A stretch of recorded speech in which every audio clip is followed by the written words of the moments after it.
que alguien falta? Sí. Pero tarde, como siempre. ¿Quién falta? Perdón, es que estaba en la Ay, partida. no, El Sebastián. partido, No, perdón, el no. partido. Te estamos esperando para el podcast. Sebastián Medina, presente. Bueno, hoy día vamos a hablar de un tema bastante relevante e importante que es para la psicología. ¿Han escuchado sobre lo que es la psicología o terapias conductuales de tercera generación? Hoy día vamos a hablar sobre ello. Ahí va el cuestionamiento. ¿Ustedes por qué creen que no funcionan algunas técnicas anteriores que manejamos en lo que es algunos trastornos como tal, para reducción de los síntomas? Ahora, las terapias de tercera generación lo que intentan es que pueden llevar lo que es los síntomas, pero en el proceso aprenden a adaptarse a ello. Entonces, hoy día vamos a hablar respecto a ello y, chicas, ustedes, ¿qué nos hablan sobre lo que es las terapias de tercera generación? Yo les quería contar sobre las terapias de tercera generación que empezaron más o menos en los años 90, que son enfoques terapéuticos modernos, que se centran más como en los pensamientos, sentimientos de las personas y le ponen más énfasis en ello. Hay 4 características clave, que son el énfasis en la aceptación y el mindfulness, el trabajo en valores personales y la flexibilidad psicológica. Bueno, los principales tipos que hay es la ACT, que es la terapia de aceptación y compromiso, luego está la DBT, que es la dialéctica conductual, y la FAP, que es la terapia psicoanalítica funcional. Entonces yo quería saber si ustedes conocen alguna de esas. Yo he escuchado un poquito sobre lo que es la FAP. He escuchado que es una terapia bastante utilizada hoy en día y que el psicólogo intenta traer el problema como tal en la sesión. Eso escuché un poquito. Yo he escuchado hablar sobre El DBT y que trabaja con las personas que tienen borderline. ¿Qué es eso? ¿qué es qué? ¿Qué es borderline? Trastorno límite de la personalidad. Desconocido. Bueno, ahora también quería contarles más sobre la evolución. Hubieron primeras terapias de primera generación, de las cuales eran muy como radicales o centralizan un poco los problemas como tal. Por ejemplo, si tenías miedo al pánico de los perros, buscaban enfocarse en eso y que tengas como que exponerte gradualmente al miedo para quitarlo, ¿no? Pero luego están las de segunda generación, donde por ejemplo aquí ya hay cambio de pensamientos. Entonces, por ejemplo, podría ser no eliminar los síntomas como tal y como que empezar a trabajar con ellos. Y en la tercera generación, que es más como más radical en esto de que les estaba contando, va a que no eliminamos los síntomas como tal, sino empezamos a trabajar con ellos, ¿no? Y hacerlos parte de nosotros y no verlos como un problema o algo aislado de nosotros. Importante lo que mencionas, Andrea, respecto a esa diferencia a lo que nosotros conocíamos a terapias de primera, segunda generación y ahora lo que nos presentas de terapias de tercera generación, de que no intentamos eliminar como tal los síntomas, sino que de mantenerlos y aprender a vivir a ello. Entonces yo creo que a ello nos adaptamos a conocer un poquito más a nuestros pacientes y que también ver de esta manera cómo podemos ayudarnos. Sí, por ejemplo, podríamos trabajar con la ansiedad social, donde un enfoque más tradicional hablaría de eliminar la ansiedad como tal y enseñarle a la persona qué hacer antes de la ansiedad y para eliminarla, ¿no? Por ejemplo, técnicas de relajación o cosas relacionadas a eso. En cambio, en una terapia de tercera generación trabajamos, por ejemplo, pongámosle con María y digamos decirle a María que esto es parte de ella y que no tiene que eliminarlo como tal, sino que puede convivir con esto y aún así hacer sus cosas tranquila, puede socializarlo de una manera adecuada sin eliminar la ansiedad como tal, para que ella pueda convivir con esto y no verlo como un problema como tal. Listo, entonces chicos, esperen un momento ahí. A lo que estoy entendiendo y lo que han hablado hasta ahora sobre las terapias de tercera generación, básicamente es convivir y aprender de ello. Siento que sí, además lo hace, digamos, como parte de nuestra identidad, sin embargo nos ayuda a reducir, digamos, el malestar significativo que tenemos. Bueno, entonces ahora podemos hablar del contextualismo funcional, que es la base teórica de muchas de las terapias de tercera generación. En palabras sencillas, el contextualismo funcional nos dice que el comportamiento solo puede entenderse dependiendo del basa en la situación en la que ocurre, el aprendizaje de la persona y la función de la conducta. Esto significa que no solo hay que centrarnos en preguntar a la persona qué es lo que siente o qué es lo que está pensando, sino va más allá. Hay que analizar cuál es su pensamiento o emoción y para qué sirve en su vida cotidiana. Como por ejemplo el ejemplo que dio Andrea de la ansiedad social. En este caso podría ser de que una persona evita hablar en público porque así siente menos ansiedad en ese momento, pero desde esta perspectiva podemos decir que esa persona como que lo va a intentar como convivir o sobrellevar, ¿no? Claro, básicamente esa persona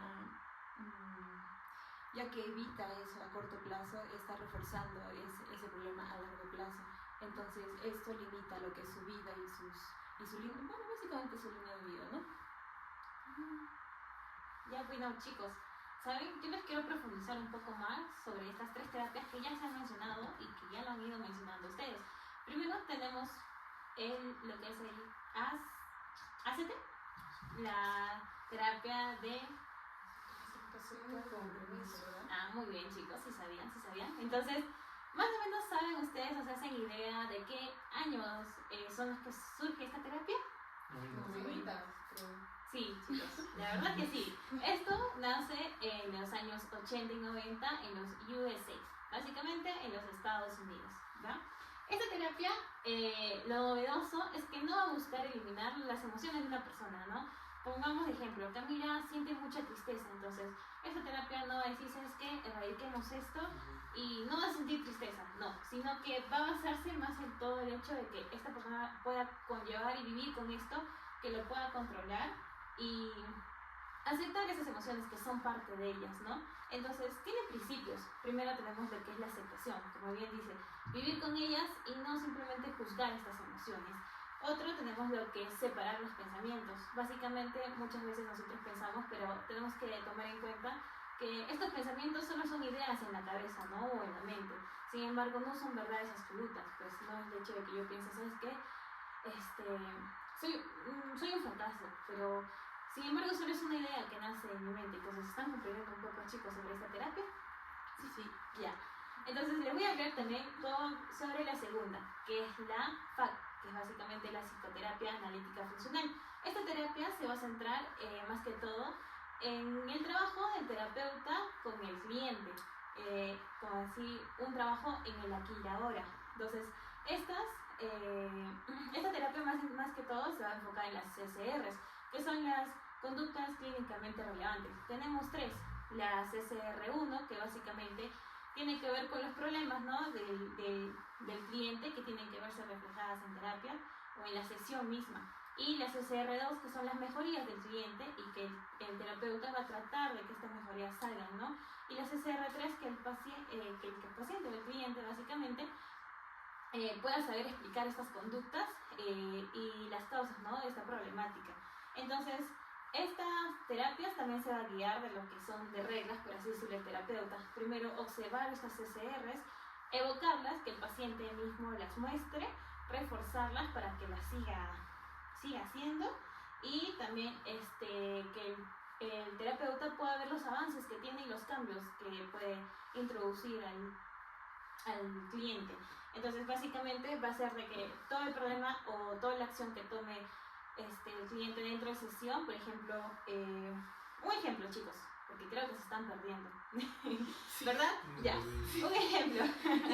Digamos, Andrea, me dice, ¿saben qué? No puedo decir que no puedo rechazar las salidas, ¿no? Entonces, sin embargo, el terapeuta creo que las puede hallar el hecho de que le diga, ¿sabes qué, Andrea? Voy a cambiar de día y ya no vamos a hacer nuestras sesiones a tal hora, sino digamos a las 8 de la noche. Y Andrea, tal vez en su pensamiento muy adentro de ella, me dice, ¿sabes qué? Terapeuta, no puedo porque tengo cosas que hacer, pero no los dice, ¿no? Entonces esta va a ser una conducta que el terapeuta va a buscar que salga de ella y aparte que simplemente yo, refuerce que ella exprese su molestia, que diga, ¿sabes qué? No, tengo complicaciones. Entonces básicamente vamos a hacer de que el terapeuta en la última regla se va a enfocar en que esta misma acción que la hizo aquí en terapia también lo aplique afuera en su vida diaria. ¿Bien? ¿Ahora sí entendieron? ¿Sí? Ok, chicos. Entonces, no vean que no, que sí entendieron. Y tenemos por último lo que es la terapia, la DBT, que es la terapia dialéctica conductual. Esta terapia se va a enfocar más que todo en trabajar con personas que van a tener emociones muy fuertes, ¿no? Por ejemplo, con personas que tienen trastornos límites de la personalidad. Lo que va a hacer esto es, básicamente, va a buscar el equilibrio entre dos cosas: aceptar quién eres y también entre quién eres, tus emociones, y al mismo tiempo aprender nuevas formas de poderlos cambiar, ¿no? Cuando no son útiles, digamos. Sí, me parece bastante interesante, por ejemplo, cuando mencionas lo que es la terapia de aceptación y compromiso. La parte de poder aceptar como tal nuestras emociones permite que no reprimamos. Y también, si reprimimos, esas emociones van como tal al inconsciente y son cosas que se expresan y salen a edades, no sé, cuando ya somos mayores y todo. Pero con el apoyo como tal desde esa terapia, yo creo que te encaminas en buen camino, ¿no? Entonces, y algo que justamente avanzaba y tenía entendimiento en lo que es la FAT es que, por ejemplo, siempre hay que ser conscientes como terapeuta, decirle a lo que es a nuestro cliente en qué consiste tal terapia, qué vamos a buscar. Y entonces, porque recordemos que un paciente al inicio no va a querer hablar de los problemas y a veces no va a querer traer el problema como tal a sesión. Y también mencionarle, ¿no? Que mira, yo voy a traer el problema a la sesión, entonces también hay que aceptar desde ese punto que tú puedas resistir a ello y que podamos sobrellevar lo que es el problema hasta poder mejorarlas como tal. Creo que eso. Entonces creo que en ese de la FAP que hay que hablar más que confrontar a la persona como tal para decirle tú tienes este problema, vamos a trabajar con esto, es decírselo de una manera muy genuina y trabajar con ella siendo muy humanos, ¿no? Porque son cosas que normalmente las personas no viven sin problemas, las personas no son felices así sin problemas, sino que podemos trabajar con esto y que muchas veces las cosas que creen que quizás son solo en ciertos contextos también se presentan en otros y siempre están muy relacionados a ello. Claro. Y como dijo mi Ruth, eso fue interesante lo de las emociones, de cómo vamos reprimiendo, y bueno, también surge desde la lógica de que tendemos a generalizar que hay emociones buenas o malas. Sin embargo, las emociones son, y el problema más bien es cuando las reprimimos o las disfrazamos y terminamos eso, reprimiendo hasta que vamos acumulando y llega un punto en donde desbordamos y sentimos que ya no podemos con la emoción. Sí, pero yo para que vean que sí fue tarea. ¡Wow! O sea, encontrando así con todos esos ejemplos y todo, o sea, evidencias de que de repente estas terapias son, bueno, principalmente, o sea, cada terapia se adecua a cada persona, pero que tienen una evidencia, o sea, de que estas terapias de tercera generación son efectivas en la población. Por ejemplo, la ACT en problemas de ansiedad y depresión es muy efectiva. La DBT se ve bastante que la trabajan en casos de suicidios, podría decir. Entonces ahí se ve la evidencia de que son efectivas, la FAP también en estos casos. Y ahí revisando internet encontré un caso en la revista Clínica de Salud Mental que hablaba de una chica de 29 años que, bueno, el contexto más o menos era que había salido de una relación de 8 años. Y 4 meses después de haber salido de esto, empezó a manifestar síntomas de ansiedad, depresión, llanto y esas cosas. Entonces, en este caso se trabajó tanto la ACT como la FAP. Se hizo un complemento, se trabajó ambas de la mano para ayudar a esta persona. Un total, si no me equivoco, de 9 sesiones. Y lo que hemos ido hablando, o sea, en aceptación y compromiso, a encontrar, aceptar de repente esta ruptura, las CCR se encontró bastantes, luego se trabajó, digamos, en estas sesiones. Y bueno, los resultados de este caso que he podido ver o leer al menos, han mostrado que sí tiene una mejoría en tanto ansiedad y depresión como las pautas, digamos, el ejercicio que usa la ACT y la FAP, se ha logrado mejorar con esta persona en 9 sesiones y reducir su ansiedad y depresión. Pues, bueno, he encontrado, y también, o sea, creo que ahí se evidencia, que incluso trabajando ambas, se puede mejorar a la persona. Me parece muy interesante ese caso. Claro, acá podemos ver cómo realmente de que, o sea, en pocas palabras nos dio el ejemplo de que sí pueden hacerse uso de estas terapias, ¿no? A mano, como dijo el ACT y la FAP, para poder ayudar a un caso específico, como es el hecho de la chica que nos explicó que tuvo una relación de 8 años y pues pasó todo esto, entonces hicieron uso de estas dos terapias para poder, primero, que acepte pues, ¿no? Lo que estaba sintiendo y dos, para hallar esas CCRs, esas conductas, ¿no? Claro. Y no solo eso, sino que también habla mucho sobre la efectividad de ellos como tal y que hay investigaciones que sí funcionan. Entonces es algo que nosotros ya deberíamos actualizar y trabajar y que haya mayor ya como que inclinación a estas terapias de tercera generación como tal desde ya para que nosotros podamos apoyarnos en ello para poder atender a nuestros futuros clientes. Siguiendo con lo que decía Sebas, con la DBT, bueno, tengo un caso bastante cercano de un familiar que estuvo trabajando con DBT con respecto a conductas de riesgo y esto fue reduciendo poco a poco y ahora, bueno, están como en la última parte, que es buscar como un significado, integrar el significado de vida a ella y que pueda así comprender y tener como lineamientos para seguir como su camino, ¿no? Bueno, para finalizar, dentro de todo hemos como hecho una pequeña opinión conjunta y es el hecho de que creemos que estas terapias tienen un impacto muy valioso en general debido a que no se toma a la persona como solo los síntomas o solo el trastorno, sino que más bien busca aceptar que esto probablemente lo vaya a llevar a lo largo de los años y sea parte de él o bueno, del usuario y que poco a poco vaya reduciendo estos, digamos, malestar que vaya a tener con respecto a los síntomas, sin embargo vaya a seguir saliendo adelante y tal vez no se eliminen los síntomas, sin embargo él va a poder seguir con su vida de forma lo más funcional posible. Además, queremos decir que las terapias conductuales no radica únicamente en el hecho de eliminar todo el trastorno y eliminar todo el malestar, sino de replantear la idea de cómo va a ser nuestra vida con estos síntomas y con todos los diversos malestares que podamos tener y así ir superándolos de cierta manera.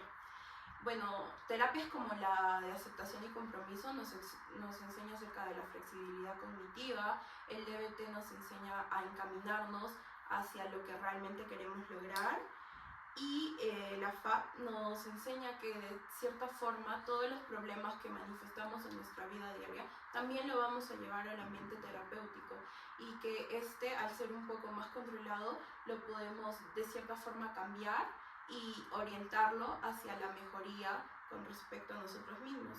Y por último, quería dejarles con una frase, que es que estas terapias nos enseñan a vivir con propósito y que esto no significa eliminar el dolor, sino aprender a caminar con él y hacia lo que realmente queremos lograr. Eso sería todo. Gracias por escuchar este primer capítulo y espero que haya sido útil para ustedes. Chao. ¿Te imaginas? Me voy a lleno. Corte.